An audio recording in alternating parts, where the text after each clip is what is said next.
Hai teman-teman, kembali lagi bersama saya. Di video kali ini saya akan menjelaskan tentang Disability Rights Movement. Tapi sebelum itu, perkenalkan, nama saya Januari Diana Sakbana, NIM 18030300077. Saya adalah mahasiswa Universitas Cendana Kupang, Fakultas Ilmu Sosial dan Ilmu Politik, jurusan Sosiologi kelas B. Langsung saja, yang pertama, mengatasi disabilitas.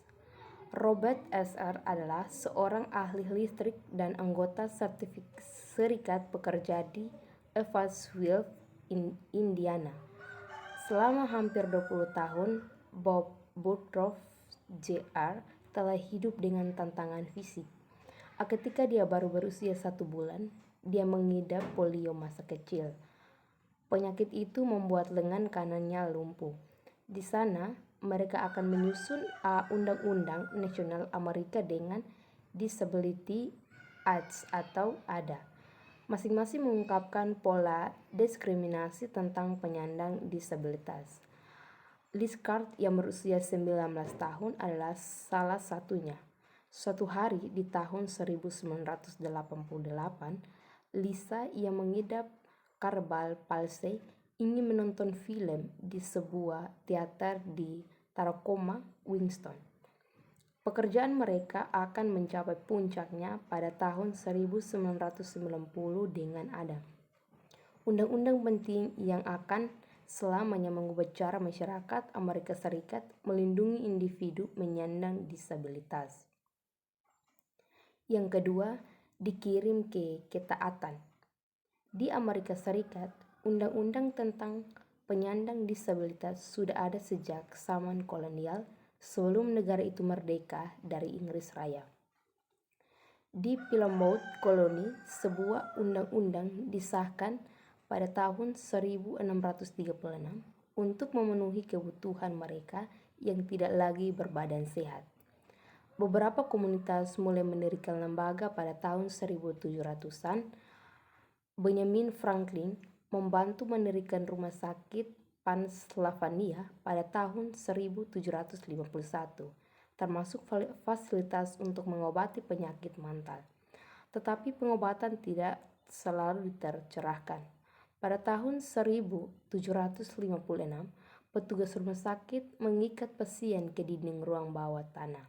Selama era kolonial dan revolusioner, orang Amerika melakukan upaya untuk meningkatkan kehidupan orang-orang yang kurang beruntung, termasuk yatim piatu, orang miskin, dan orang-orang para reformis di tahun 1800-an juga bekerja untuk mengembangkan fasilitas baru untuk perawatan dan pendidikan bagi para tunarunggu dan tunanetra. Di sekolah mereka, para tunarunggu bisa diajari membaca dan menulis, membaca bibir, dan berkomunikasi dengan bahasa isyarat. Pada tahun 1829, seorang reformis lainnya dengan penyakit mental. Hanya beberapa institusi yang dibangun baik swasta maupun publik. Yang ketiga, bangkit disabilitas lembaga. Pada tahun 1860-an, orang-orang dari Amerika Serikat pergi berperang dengan satu sama lain. Lebih dari 600.000 orang Amerika tersebut, orang utara berbaju biru dan orang selatan berpakaian abu-abu, tewas selama Perang Saudara Amerika pada tahun 1861 sampai 1865. Selama pertengahan abad setelah Perang Saudara, sekolah untuk tunarunggu dan tunanetra meningkat secara drastis.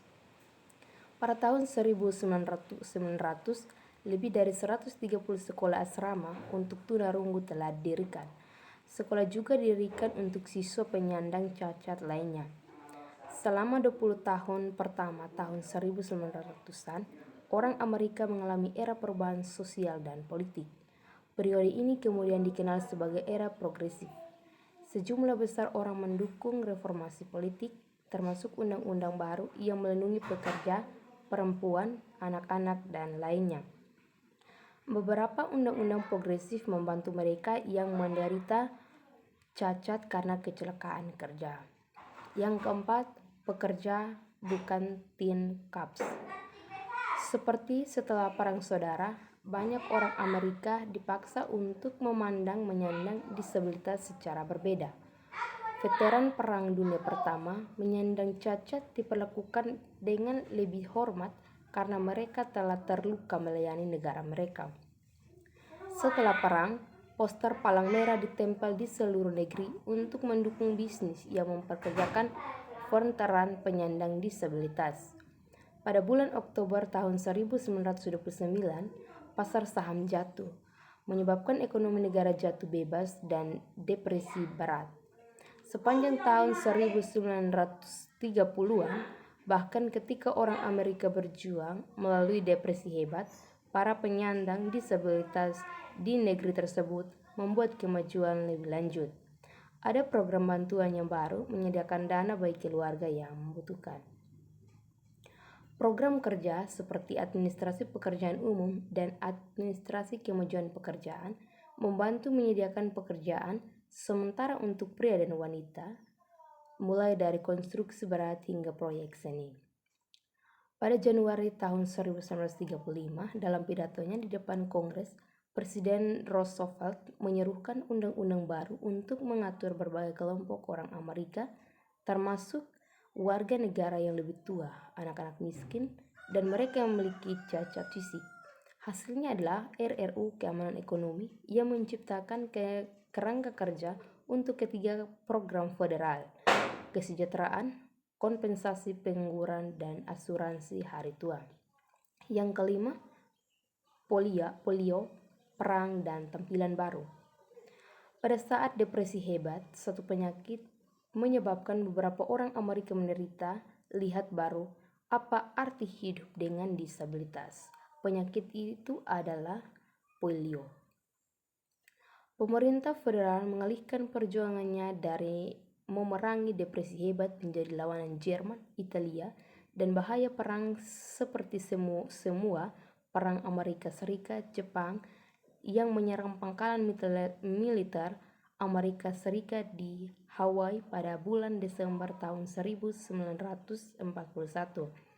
Perang Dunia Kedua telah menghasilkan banyak undang-undang rehabilitasi yang sebagiannya besar dirancang khusus untuk membantu para veteran perang. Pada tahun 1950-an terjadi putaran tambahan dari undang-undang rehabilitasi, termasuk amandemen rehabilitasi kejuruan tahun 1954. Yang keenam, independen gerakan hidup. Setelah Perang Dunia Kedua, jalannya gerakan kecacatan berubah secara drastis. Untuk membantu penyandang disabilitas mempersiapkan diri untuk hidup dalam arus utama masyarakat, pemerintah mengembangkan lebih. Salah satu aspek penting dari aktivisme selama tahun 1960-an adalah gerakan hidup mandiri. Ide hidup mandiri mulai menyebar ke seluruh negeri. Hidup mandiri lebih dari sekedar hidup sendiri. Selama lebih dari 150 tahun, tren dukungan untuk penyandang disabilitas Amerika telah mengembangkan institusi.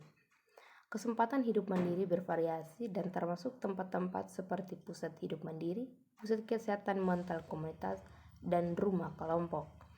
Tetapi fasilitas hidup mandiri tidak ditemukan di mana-mana di Amerika Serikat. Yang ketujuh, aktivis dan bagian 504. Satu tantangan yang dihadapi oleh orang-orang cacat fisik mobilitas secara historis, mereka yang kesulitan berjalan atau menggunakan kursi roda sering menjumpai bangunan yang sulit untuk digerakkan atau tidak mungkin dimasuki. Beberapa undang-undang mewajibkan bangunan publik atau pribadi dibangun dengan mempertimbangkan penyandang disabilitas fisik. Undang-undang mengisyaratkan bahwa setiap bangunan baru serta bangunan yang direnovasi dengan dolar federal harus dapat diakses secara fisik, seperti yang tertulis oleh seorang advokat. Bagian 504 menawarkan salah satu kunci pemersatu untuk mengasutamakan populasi penyandang disabilitas ke dalam komunitas umum di semua lini dengan cara kohesif, dan teratur. Banyak tindakan yang disahkan oleh Kongres setelah tahun 1700. Pada tahun 1973 memberikan dasar bagi undang-undang ada. Itu tahun 1975 bantuan untuk penyandang cacat, perkembangan dan undang-undang hak asasi manusia menyerukan sebuah sistem di setiap negara bagian untuk melindungi hak-hak penyandang disabilitas perkembangan. Yang ke-8, ada kampanye dimulai. Dari 4 dekade sebelumnya berlalunya di Amerika dengan Disabilities Act atau ADA pada tahun 1990. Kongres telah berlalu beberapa hukum dalam dukungan hak orang Amerika penyandang cacat. Masing-masing membantu menetapkan dasar hukum untuk apa yang suatu saat akan menjadi ADA. Pada tahun yang sama, Senator Lowell Weicker dan kontinut dari perwakilan Tony Collette dan dari California memperkenalkan ADA di Kongres menggunakan versi dari laporan tersebut. Tapi undang-undang itu tidak berhasil. Kongres tampak tidak tertarik dan Presiden Reagan serta para penasihatnya tampak sama-sama enggan untuk mengejarnya. Bush telah menjelaskan selama kampanyenya bahwa dia adalah pendukung orang Amerika penyandang disabilitas. Yang ke-9, masa depan baru untuk orang dengan disabilitas.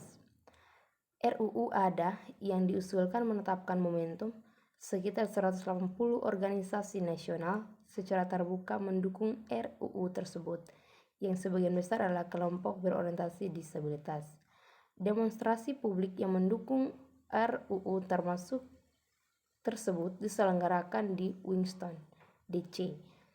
Salah satunya dipimpin oleh anggota American Disabilities for Accessible Public Transit atau ADAPT. Para anggotanya melakukan protes yang mencakup aktivis pengguna kursi roda yang berunjuk rasa di Kapital Amerika Serikat.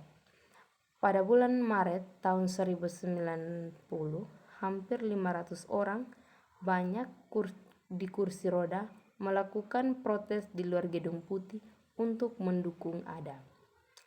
Namun, ADA tidak memadai pertempuran di akhir gerakan hak-hak disabilitas. Pada tahun 2010, pada peringatan ke-20 berlalunya ADA, Presiden Barack Obama mengumumkan perubahan dan penegakan hukum. Pada Desember 2011, Departemen Tenaga Kerja Presiden Obama mengusulkan perubahan aturan untuk kontraktor federal. Kontraktor akan memprioritasikan untuk mempekerjakan pekerja penyandang disabilitas setidaknya untuk menggantikan badan pemerintah negara bagian dan lokal serta jutaan bisnis swasta. Sejak berlakunya ADA pada tahun 1990, orang Amerika penyandang disabilitas terus berbicara atas nama mereka sendiri. Selama lebih dari 20 tahun sejak ADA disahkan, puluhan ribu tuntutan hukum telah diajukan ke pengadilan negara terkait dengan hak-hak penyandang disabilitas. Demikian penjelasan singkat saya tentang materi Disability Rights Movement. Bagi teman-teman, jangan lupa untuk like, comment, share video ini. Terima kasih.